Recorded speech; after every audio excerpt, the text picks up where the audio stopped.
It is currently snowing outside, or it has snowed. But that has got literally nothing to do with this video.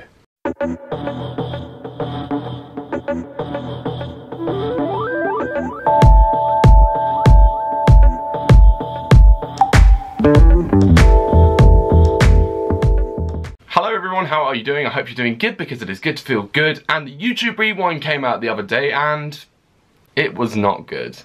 I'll be completely honest. Like, each year, you know, we kind of inside get excited about the YouTube Rewind and, you know, about like what it features, what videos it's gonna reference, what memes are gonna pop up, what, you know, catchy music will be featured in it. But I feel like this year, with everything that was happening, there were just a few issues with it. It's not the best Rewind, let's just put it that way. And I just feel like, from previous years, like, the quality is kind of, you know, taken a step back. And I would like to talk about a few things about the Rewind and kind of, you know, break it down, yeah, basically we're going to talk about the YouTube Rewind of 2017.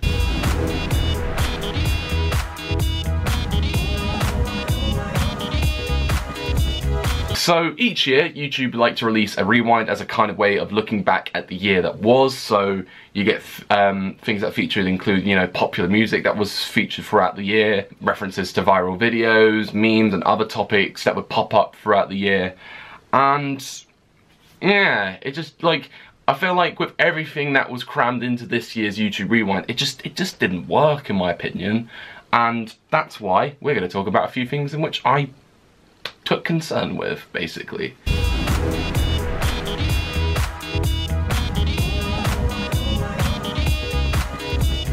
Now, just to get this out of the way, it didn't even start with a YouTuber, which is a bit insulting, to be honest. I mean, they started it with Stephen Colbert, who's a TV personality, and I get it, you know, celebrity involvement is basically sewn into YouTube Rewind's DNA. I mean, in the past few years, you've had the likes of James Corden, John Oliver, Dwayne Johnson being featured, and I think it's a bit of a slap in the face to start off the video with someone who's not even a bloody YouTuber. Like, it's very insulting in a way to, you know, the faces that are on this platform, you know.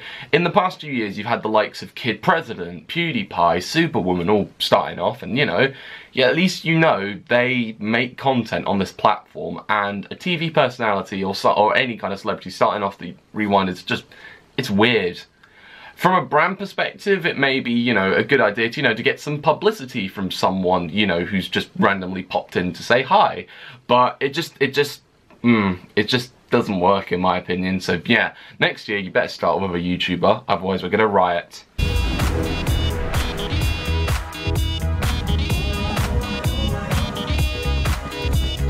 Now, throughout the video, it shows off things like fidget spinners, eclipses, slime being thrown in people's faces, and dead memes. Here's looking at you, Smash Mouth. And then in the middle of the video, there's this section where it moves away and shines some light on some of the tragedies that have happened this year. So you've got things like Hurricane Harvey, the Las Vegas shooting, the Grenfell Tower fire, the Manchester Arena bombings.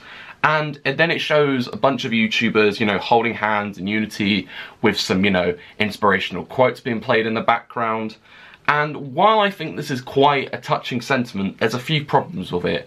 One, it feels very contrived. Two, it feels so out of place in the video. And three, like, after the segment has finished, literally, it just resumes with all the randomness, and it's just glossed over as if it has no meaning, and it's just thrown in there for the sake of it.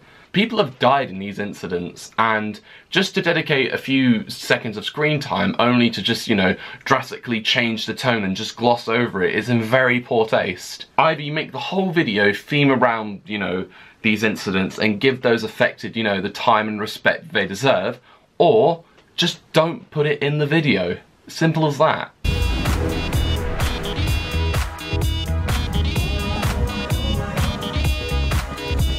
One thing that I think that's really cool about this platform is the fact that there's a variety of content creators, and every year YouTube like to go out of the way to include as many, you know, YouTubers as possible in their annual Rewind. Now, in the past, multiple people have been integrated into one scene or another, and this is just basically as an attempt to, you know, give them an ample amount of screen time, because, you know, each year you're gonna see you know, so many YouTubers in this video that a lot of them are just, you know, barged into one scene. So, you know, at least you get to see them and, you know, at least they don't pop up for a second or two like this year. And there's also a few occasions where, you know, some YouTubers will get their own little segments, some lasting up to 10 seconds or more, which is alright, I guess.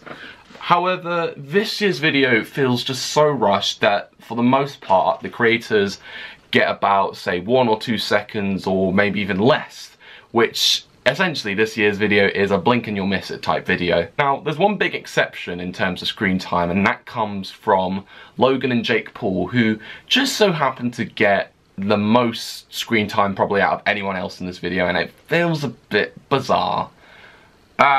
Also, continuing on with the point of this year's Rewind, some people spend hours, you know, prepping and filming their segments, and for the most part their inclusion is just minimal compared to others included. Now, for these guys to work on the YouTube Rewind must be a privilege for them, but for their efforts to get rewarded with such little screen time is, again, it's a slap in the face. It's just not cool. I've been in that position before, not for YouTube Rewind obviously, but I've been in this position where I've taken part in something where, you know, we've spent hours prepping for it, and then when we're finally doing our segment, it's cut to about 5 seconds or something, and yeah, that's pretty shit. So it sucks, you know, for all that time and effort just to get little acknowledgement. It's just not cool. And so with everyone just flashing up every second with a small chance to shine, you know, it's a perfect case of too many cooks spoiling the broth.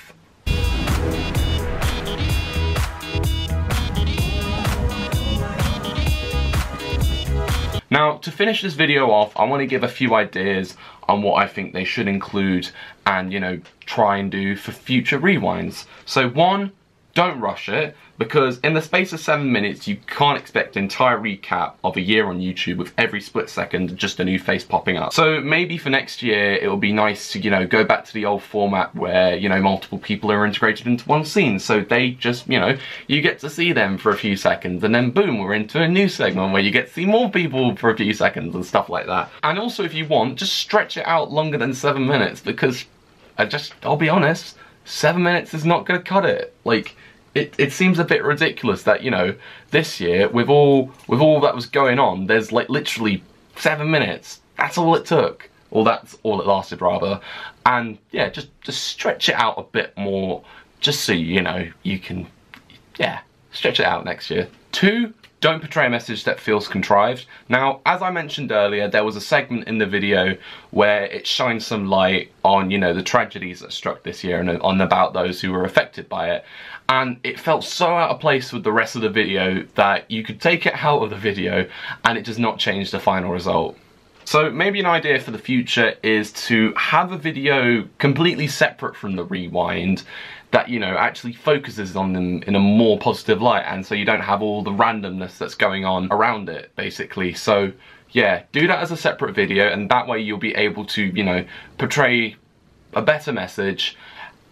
And I think in that format it would work a lot better than just, you know, being in the Rewind, where it's just, you know, it's just glossed over just a few seconds after it happens. Now, and 3, have location-based rewinds. Now, throughout the massive world that is YouTube, you've got like different YouTubers, you know, from different countries, and who speak different languages, and trying to fit them all into like a 7-minute video is just overkill.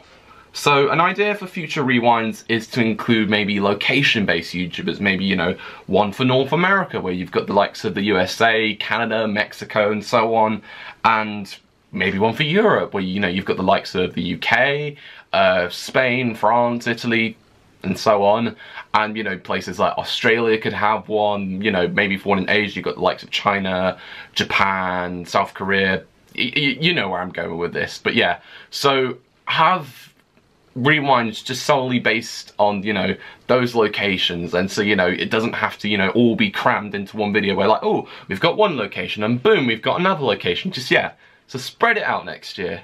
That's all I'm saying. And that is where we end the video. So what did you think of the YouTube Rewind this year? I didn't particularly like it myself, so I'm not really a fan of it, but I'd like to hear some of your opinions, so please leave a comment in the description, in the comments below, so, you know, maybe we can get some more opinions about it, and maybe, you know, talk about some improvements for next year as well. And yeah, and that's where we finish it. Thank you very much for watching, and we'll see you again next year, where we're going to critique next year's Rewind. Hopefully it will be a lot better, fingers crossed. Thank you very much for watching, and like, comment, subscribe, and share the love. See ya!